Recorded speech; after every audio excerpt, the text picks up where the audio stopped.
Hello Virgo! Welcome back po sa ating channel, ang Puro-Parong Asul Pinoy Tarot 999. So this is your monthly reading, May 2026. Nakapag-shuffle na rin po tayo at may mga cards na rin po tayo dito sa lamesa. Pakita ho natin pinakaunang card na lumabas ho sa iyo, Virgo. Ito. The Emperor card, yung pa-cross naman po dito, Three of Pentacles. Sa taas, yan, number 10, Wheel of Fortune. Siguro birthday mo sa 4, 10, 21, 10, 9, so dalawang 10. Kasi 10 of Wands, tapos Wheel of Fortune, number 10 din po yan siya. Okay, so dito sa baba, or very significant lang po sa'yo, Virgo, lagi mo din po siyang nakikita. Like mga angel number na 444, 333, 1010, 2121, or 1212, ganun. So, ayan, dito sa baba, the World card, King of Cups, sa past mo naman po, and then dito, in the near future, Ten of Wands, dito naman po banda, itong apat, Full card, Page of Pentacles, King of Pentacles, and then the Nine of Wands. Ayan. So, sana, Virgo, mas marinig mo po ako. Hindi po natin pwede siyang i-cut eh. Kailangan ko na pong tapusin ang video na ito. May nagka-car wash po kasi sa baba. Ayan. Sana mas marinig mo po ako, Virgo. Kasi maximum talaga yung 15 minutes. Pero, ang kasi minimum na video po natin is 10 minutes this time. Okay, so, I don't know, parang may narinig ako, Virgo, na may taong makulit.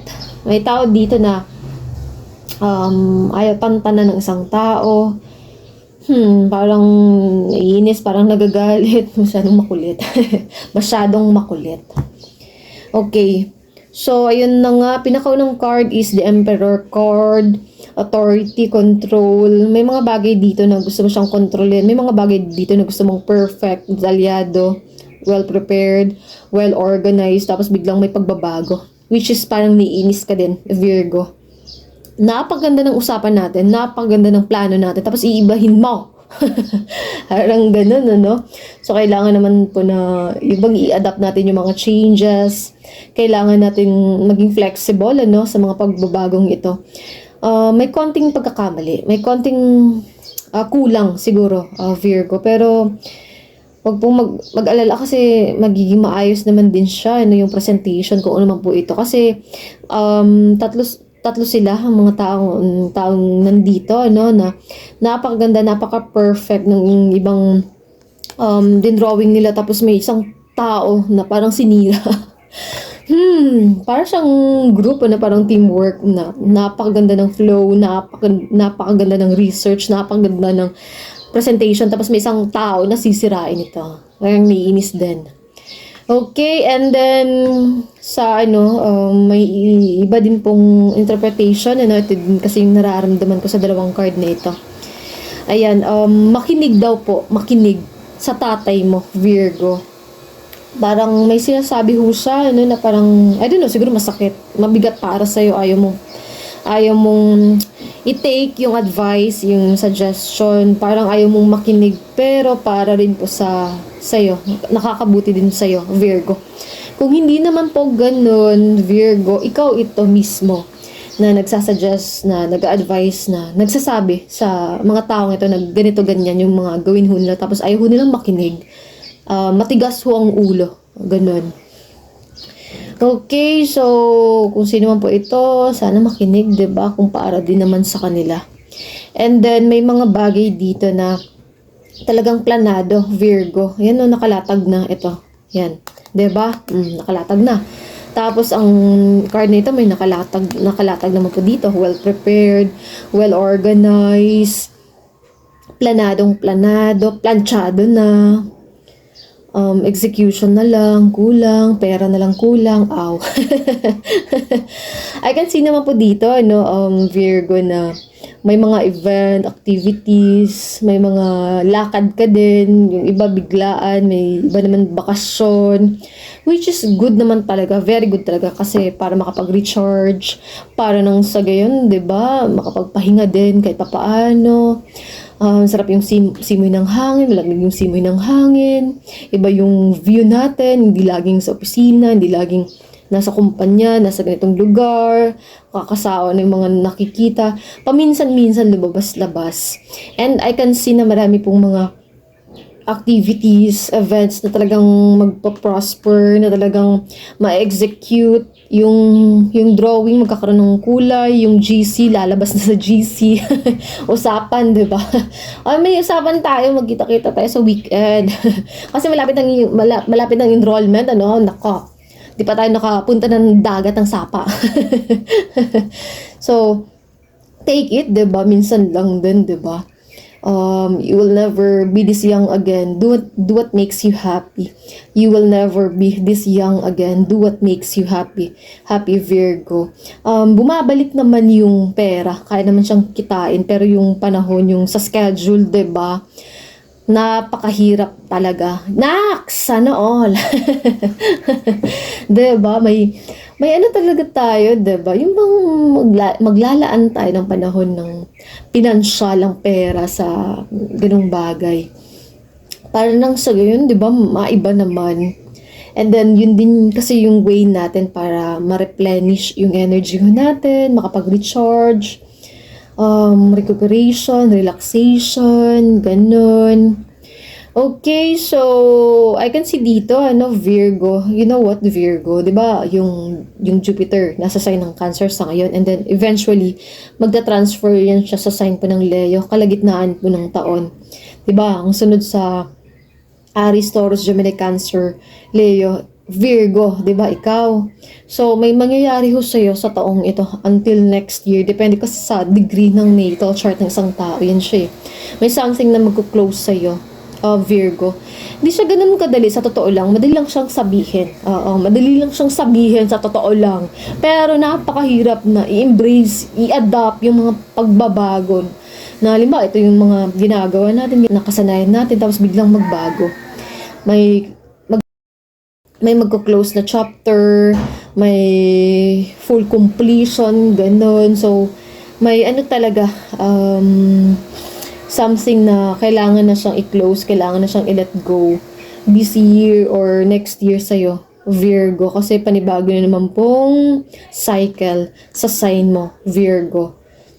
12 house kasi, spirituality, intuition. 12 house is the hidden, the spirit world, mental health, reality constructs, ganun.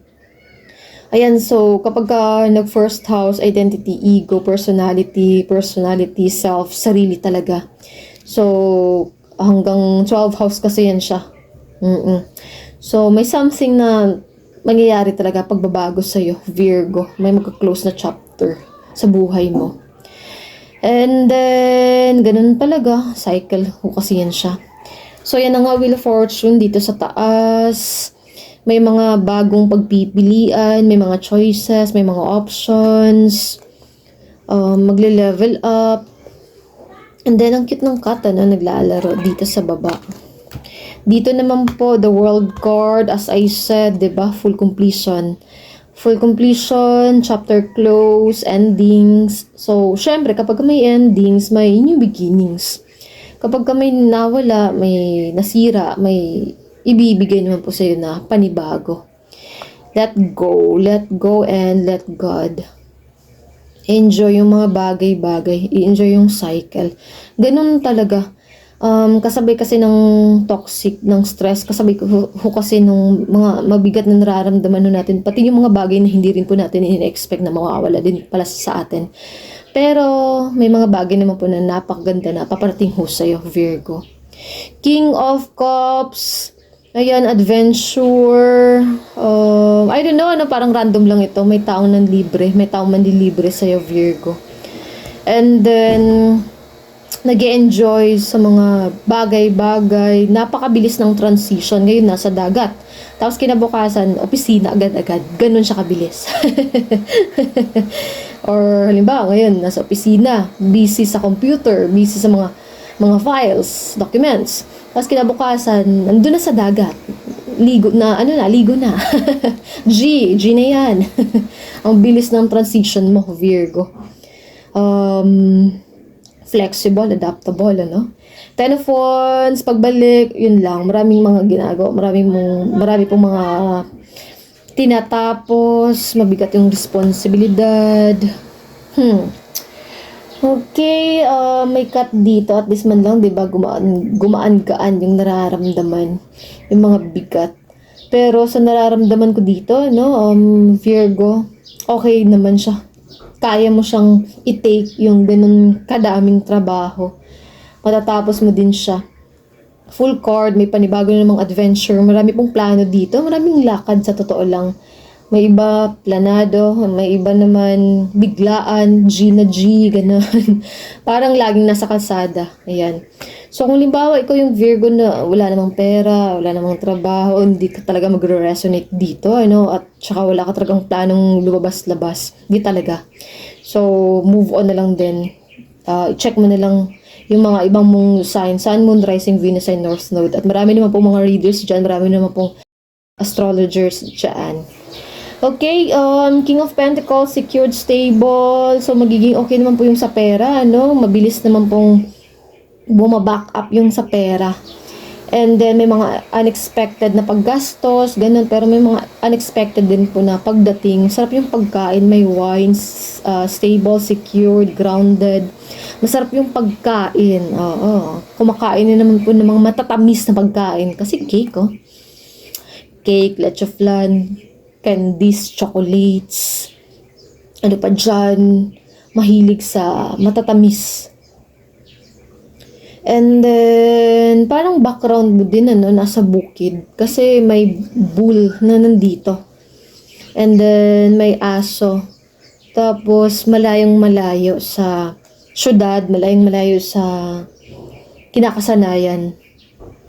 Abundance, may grapes din po siya dito sa taas. Grapes symbolize abundance, prosperity, money. Okay, Nine of Wands. You are doubting yourself again, Virgo. May mga bagay dito na kailangan mong lakasan yung boundaries. May mga sitwasyon dito na kailangan mong tatagan, na kailangan mo talagang i-insist para nang sagin maintindihan po ng mga taong ito na matitigas ang ulo. And may tao din dito ano, na pinagtatanggol ang isang tao. I don't know kung ikaw ba mismo ito, Virgo, pinagtatanggol mo siya, or ikaw yung pinagtatanggol ng taong ito. Kailangan mo din po ng pahinga, tulog, Virgo. Tapos, careful din po sa betrayal. May pagsaksak kasi dito sa likuran. Okay, Tower card changes. May mga plans. Napakaganda po ng plano. And, the Ten of Pentacles, very prominent. Ano yung number 10 sa'yo? Endings, 10, spirituality, intuition, malapit-lapit siya sa 11-11, 1, new beginnings, tapos 0, yun na nga, a fresh start, new beginning. Pentacles, the star, healing, moon card, deception, tapos Hierophant, you need to take a deep breath, meditation, yoga, may mentor kasi na nandito. I-regulate yung nervous system, i-regulate din yung sa emotion. Baka kasi laging nagagalit, Virgo, na lagi kang nagagalit. Ayan, so, yun lamang po ang ating reading para sa mga minamahal ko pong Virgo at maraming salamat po. Bye!